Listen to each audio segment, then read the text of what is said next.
जब कभी भी हमें फिल्म और टेलीविजन वगैरह में हाई प्लानिंग के जरिए कैदियों को जेल से भागते हुए दिखाया जाता है तो हम उसे देखकर बिल्कुल हैरान रह जाते हैं। लेकिन दोस्तों, हम आपको बता दें, कुछ कैदी ऐसे भी हैं जिनके भागने के तरीकों के सामने अच्छी अच्छी फिल्मों की कहानियां भी फेल है। और आज हम आपको कुछ ऐसे ही शातिर कैदियों से मिलवाने वाले हैं जिनके बारे में जानकर आप पूरी तरह से हिल जाओगे, क्योंकि ये कुछ ऐसे लोग हैं जिनके दिमाग का वाकई में कोई जवाब नहीं है। तो दोस्तों, देर किस बात की है, चलिए शुरू करते हैं आज की रोमांचक वीडियो। हाँ, वीडियो को लास्ट तक जरूर देखिएगा, क्योंकि लास्ट में आप एक ऐसे कैदी के बारे में जानेंगे जिसने 4 बार अलग अलग तरीकों से जेल से बाहर निकलने में सफलता हासिल की। अल्काट्राज़ एक ऐसी जेल जो अपने सख्त कानून और पाबंदी के लिए जानी जाती थी, क्योंकि इस जगह से बाहर निकल पाना मुजरिमों की बस की बात नहीं थी। जिसकी सबसे बड़ी वजह ये थी कि ये जेल कोई ऐसी वैसी जगह पर नहीं बनी थी, बल्कि सैन फ्रांसिस्को कैलिफोर्निया में मौजूद एक आइलैंड पर बनी थी। जिस वजह से अगर कोई कैदी जेल तोड़कर बाहर निकल भी जाता है तो भी उसकी मुश्किलें खत्म नहीं होने वाली, क्योंकि उसकी अगली मुश्किल पानी को पार करके बाहर निकलना है, और इसी बीच कैदी को पकड़ लिया जाता है। असल में आइलैंड पर जेल बनाई ही इसलिए जाती है ताकि कोई भी कैदी पानी के रास्ते से बाहर निकले तो उसे जल्द से जल्द पकड़ लिया जाए, क्योंकि जाहिर सी बात है कि जेल के ऑफिसर्स के पास नाव या फिर बाकी अन्य व्हीकल्स होते हैं ताकि वो निहत्थे कैदियों को आसानी से पकड़ सकें। और इसी कारण ये जेल बहुत ही ज्यादा प्रसिद्ध भी है, जिसे कोई भी कैदी तोड़कर भाग नहीं सकता। लेकिन वो कहते हैं ना, कभी कभी कुछ चीजें ऐसी भी होती है जिसकी कभी किसी ने उम्मीद भी न की हो। जी हाँ, क्योंकि एक कैदी ऐसा था जो इस काम को कर सकता था, और वो कोई और नहीं बल्कि फ्रैंक मोरिस था, जो अमेरिका का बहुत मशहूर क्रिमिनल था। और ये कुछ ऐसे 2% लोगों में से था जिनका दिमाग कुछ ज्यादा ही चलता है, और इसी कारण इन्होंने इस बेहद ही खतरनाक जेल से बाहर निकलने का फैसला किया, जिसमें इन्होंने अपने 2 साथी कैदियों को भी शामिल किया। और वो दोनों ही भाई थे, जिनका नाम जॉन एंजेलिन और क्लैरेंस एंजेलिन था। और उन लोगों ने धीरे धीरे प्लान बनाना शुरू किया। हालांकि प्लान का मास्टरमाइंड फ्रैंक मोरिस ही था, क्योंकि उसके अलावा कोई और शख्स हो ही नहीं सकता जो इस बेहद ही कड़ी निगरानी वाली जेल से भाग निकले। हम आपको बता दें कि मोरिस ने सबसे पहले ड्रिल बिट से कलेक्ट करनी शुरू कर दी, और फिर इन्होंने वैक्यूम क्लीनर की मदद से अपने दिमाग में कुछ ऐसी कारस्तानी की कि पूरी तरह से ड्रिलिंग मशीन की तरह चलने लगी। हालांकि ये उतनी ज्यादा इफेक्टिव नहीं थी, लेकिन काम चलाऊ तो थी। और इस तरह की कोई भी चीज जेल के अंदर बनाना वाकई काबिल तारीफ है। लेकिन मोरिस ने यह काम कर दिखाया, और फिर उन्होंने जॉन और उनके भाई से कहा कि वो दोनों जितने भी हथियार संभव हो कलेक्ट कर लें, जिस चीज को करने में इन्हें पूरे 6 महीने लग गए। और वहीं दूसरी तरफ मोरिस हर रोज दीवार पर छेद करना शुरू कर देते थे। लेकिन यहाँ पर सबसे बड़ी दिक्कत ये थी कि दीवार पर छेद करते समय बहुत ही ज्यादा आवाज होती थी। जिस चीज से बचने के लिए उन्होंने छेद करने का ऐसा समय चुना जिस वक्त जेल में मौजूद सभी लोग दूसरे कामों में व्यस्त होते हैं। और अंत आते आते उन्होंने दीवार में छेद करना शुरू कर दिया। लेकिन इन्होंने देखा कि दीवार टूटना शुरू हो गई है, और वहां के गार्ड्स को इन पर शक न हो, इस वजह से इन्होंने सीमेंट लगाकर दीवार को चिपकाना शुरू कर दिया। और एक समय आया कि सीमेंट पूरी तरह से चिपक चुकी थी, और फिर उन लोगों ने यह फैसला किया कि वो आज ही इस जगह से बाहर निकलेंगे। जिसके बाद इन्होंने उस चिपकी हुई दीवार को वापस से तोड़ना शुरू किया, और तोड़ने के बाद फ्रैंक मोरिस की मदद से ये लोग आइलैंड के बाहर निकल भी गए। लेकिन अभी तक इस बात का पता नहीं चला कि ये तीनों जेल से भागने के बाद आखिर गए तो गए कहां, क्योंकि बहुत से लोगों का मानना है कि उन्होंने जॉन और उनके भाई को भेस बदल के दूसरी जगह पर रहते हुए देखा है। लेकिन अगर वो लोग जिंदा है तो फ्रैंक मोरिस कहां है? ये सवाल सभी के मन में लगातार आ रहा है। लेकिन हमें तो नहीं लगता कि इस कांड के इतने सालों बाद अब वो मिलने वाले भी है। तो दोस्तों, आपको अपने होस्ट और दोस्त सैम की इस वीडियो में मजा तो आ रहा है ना? अगर आ रहा है तो साथ ही इस वीडियो को लाइक करते चलिए, ताकि इसी तरह के और भी शातिर चोरों को आप देख सकें। दोस्तों, आप लोगों ने 3 लोगों को पूरी तरह से प्लान करके भागने के इंसिडेंट को तो देख लिया, लेकिन अब हम आपको जिस रशियन मैन की कहानी सुनाने जा रहे हैं उसका तरीका थोड़ा हटके था। जी हाँ, रुस्तम शकरुडिनोव नाम के एक व्यक्ति जिन्हें जेल में चोरी का इल्जाम में लाया गया था, उनकी उम्र मात्र 25 साल की थी।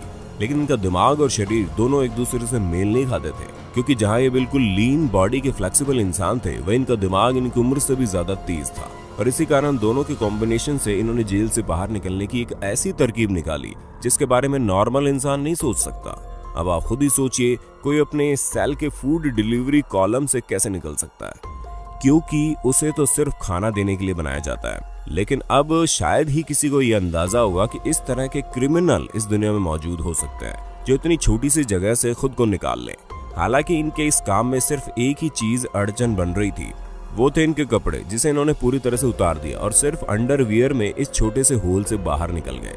और जैसे ही बाहर निकले वैसे ही इन्होंने अपने सारे कपड़े पहनकर ऐसे बाहर की तरफ बिल्कुल स्टाइलिश वॉक में चलने लगे जैसे इन्होंने कुछ किया ही नहीं हो। दोस्तों, वाकई अगर इंसान के शरीर में फ्लेक्सिबिलिटी हो तो वो इस तरह के काम करने में आगे होता है, जैसे कि इन्होंने कर दिखाया। अब आपने खाना देने के लिए बनाए गए होल से बाहर निकलने का तरीका तो देख लिया, तो फिर आप ये भी जान लीजिए कि उस तरह बाहर निकलने का सिर्फ एक ही रास्ता नहीं है, आपको बहुत ही पतला और फ्लेक्सिबल होना पड़ेगा। आप योगा के जरिए भी इस तरह के कारनामे कर सकते हैं। जी हाँ, नॉर्थ कोरिया के एक जेल में बंद चोई गैप बुक, जो कि एक योगा मास्टर थे, इन्हें एक चोरी के इल्जाम में जेल के अंदर बंद कर दिया गया। लेकिन ये अपने काम में इतने ज्यादा माहिर थे कि ये भी खाना देने वाले स्क्वायर होल से बाहर निकलने में सफल हो गए, जिसकी सबसे बड़ी वजह दो चीज थी। पहली बात तो इन्होंने अपने शरीर में खूब सारा तेल लगा लिया था ताकि ये उस होल से निकल सके, और पहले से ही इन्हें योगा के जरिए शरीर को मोड़ लेने की टेक्निक पता थी। और इन दोनों ही चीजों ने एक साथ काम किया, जिसके बाद ये जेल से भाग निकले। लेकिन वहां से भागने के 6 दिन बाद इन्हें वापस पकड़ भी लिया गया। पर दोस्तों, कुछ भी कहिए, इन्होंने जेल से भागने का तरीका बड़ा ही अच्छा आजमाया था। अगर आप वेब सीरीज के फैन हैं तब तो आपको चापो के बारे में पता ही होगा, क्योंकि इस क्रिमिनल के ऊपर वेब सीरीज भी बनाई जा चुकी है, जिसकी सबसे बड़ी वजह इनका जेल से भागने का तरीका है।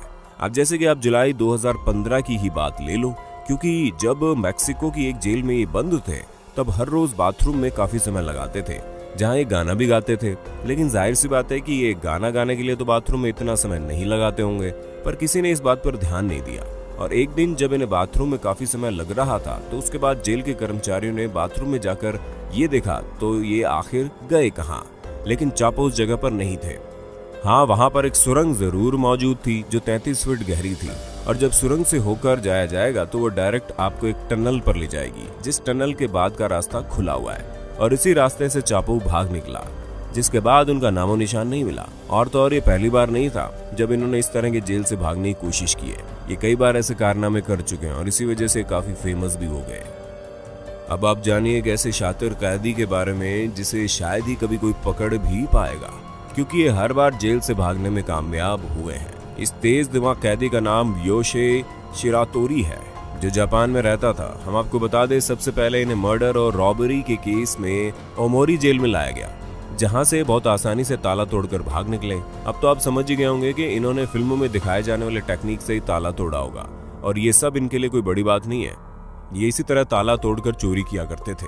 जिसके बाद जब इन्हें दोबारा पकड़ा गया तो इन्हें अकीता जेल में ले जाया गया, जहां पर ये हर रोज जेल की दीवार के ऊपर चढ़कर वहां से भाग निकलने की कोशिश करते थे। और एक दिन मौका पाते ही इन्हें सही रास्ता मिल गया और ये वहां से रफू चक्कर हो गए। फिर इन्हें जब पकड़ा गया तो सबने ये सोचा कि अब इन्हें थोड़ी कड़ी जेल में रखा जाए, जिसके बाद इन्हें अबाशिरी जेल में डाला गया। उस जेल में बहुत छोटी सी सुरंग थी जिसके जरिए इन्हें खाना दिया जाता था, और बाकी सारी जगह बंद थी। आप यकीन नहीं मानेंगे, उस छोटी सी जगह से भी ये बाहर निकल गए, जिसके लिए इन्होंने अपना हाथ तक डिसलोकेट कर दिया। अब आप समझ सकते हैं कि कितने शातिर इंसान थे। लेकिन दोस्तों, किस्मत खराब होने की वजह से इन्हें दोबारा पकड़ लिया गया और इस बार इन्हें सैप्रो जेल में बंद किया गया, जहां पर इनकी सेल के बाहर 6 लोग तैनात किए गए जो हर वक्त इनके ऊपर नजर रखते थे। लेकिन ये जनाब उन सभी के 10 हाथ आगे थे, क्योंकि वहां पर इनके सेल की तो पूरी पाबंदी रखी गई थी, लेकिन जमीन बहुत कमजोर थी, जिस वजह से जैसे ये मौका पाते जमीन खोदना शुरू कर देते। इसी वजह से इन्होंने जमीन खोदकर रास्ता बनाया और वहां से भाग निकले। हालांकि इसमें समय लगा, लेकिन भाग तो गए ना।